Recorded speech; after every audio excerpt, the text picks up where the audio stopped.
Jack assumed that one day Mojang would add strongholds to Minecraft's world generation, so he decided to build out coordinates to kill time until this update was implemented. However, Mojang would implement a different plan later on down the road after hunkering down in an abandoned mineshaft for a week and performing his first level 30 enchantments. Jack explored around and found a desert village. Those were new at the time, so he built a wall around it to protect the villagers, as their trades finally made them a valuable asset. The next few things Jack built was a main base and a multitude of farms, converting the main smithery of the village into a multi-story house. Jack employed the usage of sand dupers to make sandstone, which was the main block used. In addition to this, there was an otherweek farm, iron golem farm, an ice farm, and sugarcane farm. In late September 2012, there was an extra news since MPT tags on written books and diamond swords were similar. These exploits were allowed early in the second book, and in addition to being they could have any achievement up to level 2767. Jack used this to his advantage and killed multiple zombie players before looting the planets at 32,757. They would have nearly 2 stacks of gold blocks worth of nuggets in one kill alone. However, this actually was quite good and was patched near 2 days later. After that, Minecraft version 1.4 hits, and with it, after hunting Creepers over skeletons, Jack killed the first update on the server and over the next few days. This made him the first player documented to make a beacon array on the server. Jack would continue to follow instructions with kindness until his personal arrivals at the lands. Around December of 2012, a player named Snacky North asked Jack if he could join the lands. Snacky just lost his library due to him inviting the wrong player to it, and he was afraid since he had nowhere to go after this event. This was the first time Jack got involved with other players, since the only other time he had a basemate on 2b2t was from another server called Casual Comfy Guys. Jack didn't really know who Snacky was. He had talked to him on his travels on another roof, but they weren't close. Jack took a risk and decided to let Snacky join the lands. For Jack, this was one of the best decisions he made, since Snacky would become one of his best friends on the server. Snacky made a tower and a cube mainly built out of snow. The tower held a farm and a storage room. A player named ZarVR would add a giant airplane crash to symbolize 9/11.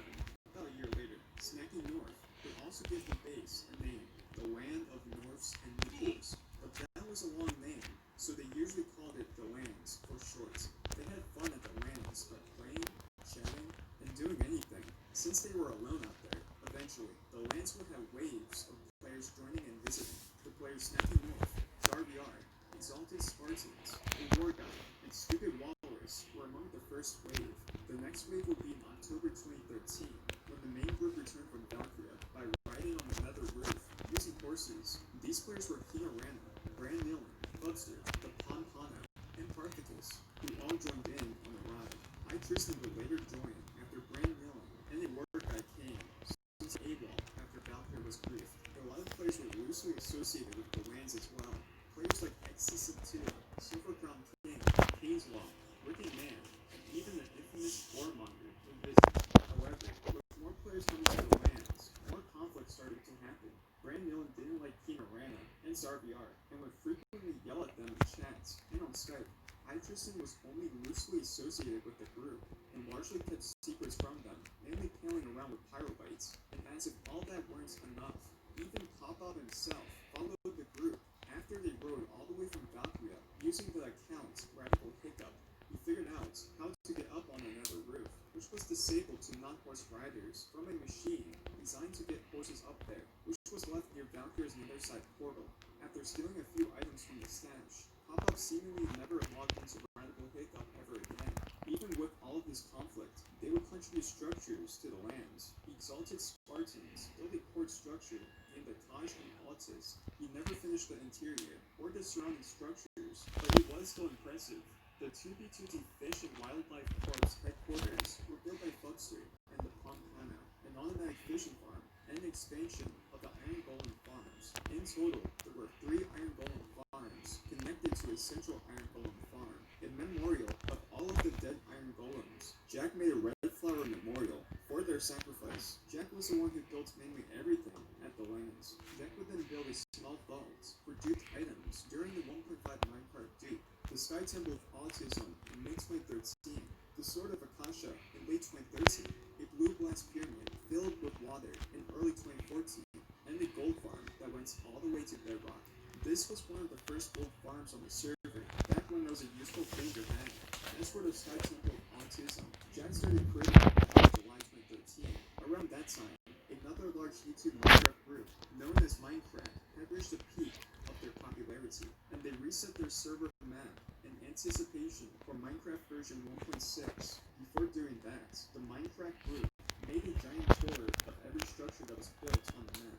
This map was about a year younger than 2B2T at the time, so it was quite impressive. They eventually came to a build built by a YouTuber named Zista.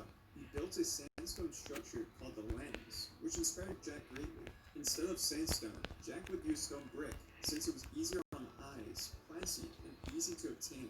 The 1.5 dupe was also patched around this time, so he had plenty of coarse blocks to use for the Sky Temple as well. The design of the Sky Temple later became the template for another popular building Jack would eventually build, called the Sky Pillar of Autism, which was also known as Space Valkyria. You can somewhat see the resemblance. This was the peak of the lands, but eventually, it basically became a dead base in late 2014.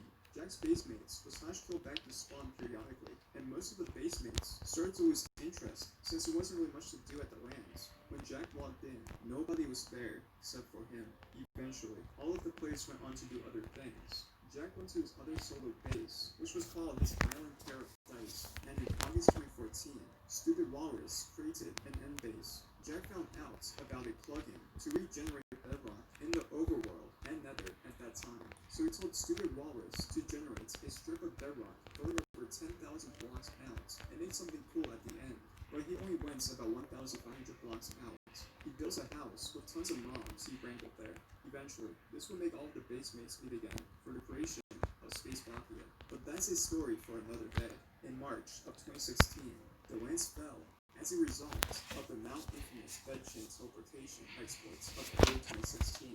The ultimate conflict was Jared wanted to get revenge on Jack for destroying Jared's stash he ransomed from InSpace, which was grieved a few months prior by Jared and Frickin', and so turned to a